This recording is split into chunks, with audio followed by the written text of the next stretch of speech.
সব কিছু তো নালিশ।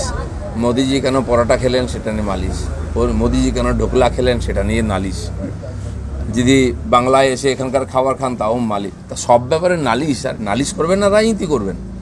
পাবলিক কাছে যান না সব সময়, নির্বাচন কমিশন নাহলে আদালত। এটা লড়াই করার জায়গা নয়। লড়াই করার জায়গা হচ্ছে সাধারণ সমাজের যে যেখানে থাকেন ময়দান, সেখানে লড়াই। সে লড়াই শেষ হয়ে গেছে, মোদিজি সে লড়াই জিতে নিয়েছেন। তো দেখা যাক, এইসব কমপ্লেনের কোনো মানেই হয় না। ভোট শেষ হয়ে গেছে। নরেন্দ্র মোদী গেছেন আমাদের কন্যাকুমারীতে, আমাদের লোকরাই সেই বিশ্ববিখ্যাত সৌধ তৈরি করেছেন, যেটা ভারতের কাছে গৌরব। বিবেকানন্দ 2.5 দিন যেখানে ধ্যান করেছিলেন, সেটা আমাদের কাছে স্বাভিমানের প্রতীক।